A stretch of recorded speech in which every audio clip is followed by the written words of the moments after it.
To homeschool or not to homeschool? That is the question. Little Shakespeare riff for you there. But anyway, good morning. Welcome to my channel. I hope you've grabbed a lovely cup of coffee or tea or something else yummy to drink. It's a rainy, cold day for me, so I'm drinking some nice warm coffee. Or don't drink anything. I'm not going to tell you how to live your life. But good morning and thanks for tuning into my channel. Homeschooling or not to homeschooling, that really is the question for so many nowadays. For many reasons. I made another video about my personal reason, mine and my husband's personal reason for wanting to homeschool. But for you, you still might be on the fence. So I'm going to go over a few reasons, maybe key points for why you might consider homeschooling. Key point 1, you get to start at the time that you want to start. You know, no more waking up at 5:30 in the morning, getting your high school or junior high ready for school. You can let them sleep, let them get the rest that they need. You know, studies have proven that high schoolers are not getting the rest they need. Older kids, especially teenagers, they need more sleep to function and to have their brain function properly during the day. I think it's probably the same for middle school or really any age, any grade. So that's great. You get to choose the time that you want to start and end your school day. I think that's a pretty good factor for us for wanting to homeschool. Number 2, you don't have to worry about rushing out the door, catching that bus, or taking your kid to and from school. No more, oh my gosh, it's time to go, I'm running late, gotta run out the door, you know, and you're running and you're grabbing stuff and, you know, it's just the anxiety and the tension that causes in the morning. I mean, not all mornings are like that, of course, but just to not have to worry about that, that is a huge, huge plus in my book. Let's see, number 2, no more packing lunches or paying for hot lunches that serve, you know, a little teeny hot dog and a little cherry tomato and maybe a couple apple slices and then chocolate milk that rots your kid's teeth, and then, you know, the next thing you know, you're going to the dentist and paying a fortune for cavities. At least that's just me. Anyway, tangent over. So no more school lunches. You can choose healthy lunches for your kids. Better yet, your kids can make their own lunches if they're home during the day. I think that's a pretty good deal.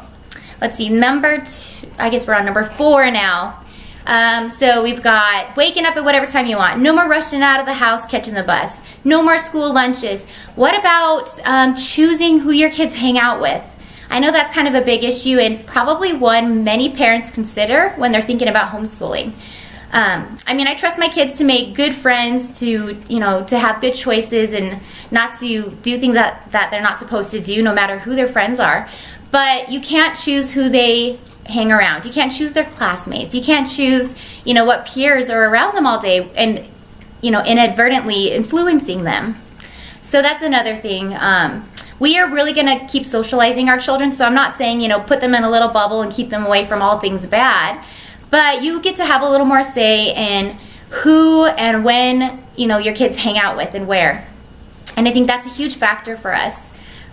You know, my son, he's currently, you know, if you look around, there's no littles running around my house right now, so they're still in public school. We've got a few weeks left of school.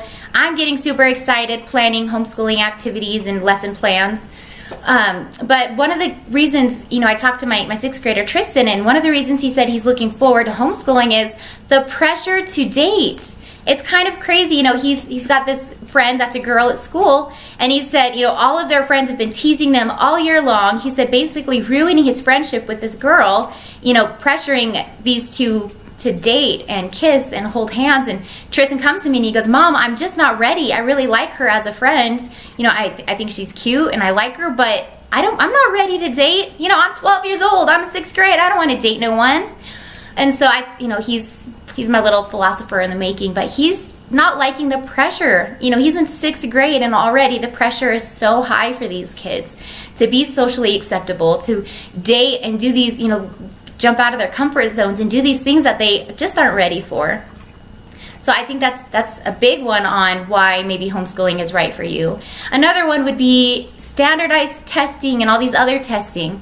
You know, I'm a student at the college, so I'm going for education, but it kind of blows my mind the amount of time that our students spend on testing. On average, one student spends 25 hours a school year on testing. That is insane. I mean, that's just ridiculous. It blows my mind.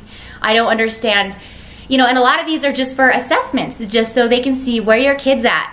And I've been lucky enough to be in some college classes. You know, I'm a lot older than a lot of my college peers, but there's some college students that are fresh out of high school, and I got to hear their personal opinion on these standardized testing. You know, they lived it firsthand, just, you know, all through their high school. When I was a student in high school, we had testing, but not the crazy amount of just rigorous testing that they go through nowadays. But I got to hear their opinion on it, and this one lady in my class, you know, she said it's just crazy because teachers would teach to the test, and then just long enough for students to take this test, master the test, get a good score and rating for the teacher and the school on that test, and then their teacher would tell them, okay, now forget everything you learned. Now we're learning something new for the next test. So literally, teachers are kind of forced to teach to the test. And so it just kind of blows my mind. Sure, you know, we're still going to do some testing in our homeschooling. I want to be able to assess them and keep track of where my children are at, but I will not be spending 25 hours a year on testing. So that's another big one for me. Another one would be, you know, school safety. You know, so someone had to mention it's a really sad topic. I won't get into it too deep, but for us, it's just the anxiety. Every single year you hear about all the school violence, school shootings, all these awful, horrible things, you know, and you, as a parent, you have no control over it. So, you know, you send your kid to school, you hope that they're safe, you hope that the schools will be able to protect them, but the sad truth is not every school can and not every teacher can. So for me, every time something like that happens, you know, you want to run, you want to hold your babies, you want to take them out of school, you want to protect them. And again, you can't put them in a protective bubble, but, you know, if there's anything you can do to kind of help prevent something like that from happening to your children, then, I mean, that's a really big point to consider for homeschooling. And you know what, the list just goes on and on and on with why homeschooling is a good choice for so many people and why you may want to consider homeschooling. For us, it's all of the above, everything I mentioned, plus some, you know, with how often we move and traveling, and instead of, you know, saving up to spend all of your money on vacations during the summer, you know, which can be really expensive, because then you're forced to choose, okay, one vacation, because we only have this small window of time to go on vacations. So instead, when you're homeschooling, really, you have all the flexibility in the world. You can plan your lesson plans and curriculum around, you know, when you want to go on vacation. Better yet, when you go on vacation, you bring their homework with them. You bring their schoolwork. You make it like, you know, a week-long vacation can be a week-long field trip where you have lessons and learning, and you can turn any scenario into a learning scenario. So that's really exciting for us. But I hope I helped. I hope I helped you decide, you know, maybe some of the key points why you want to consider homeschooling. Thanks for watching my video. If you like the video, you want to see more, click that like, ring that bell, and we'll see you next time. Thank you guys. Bye.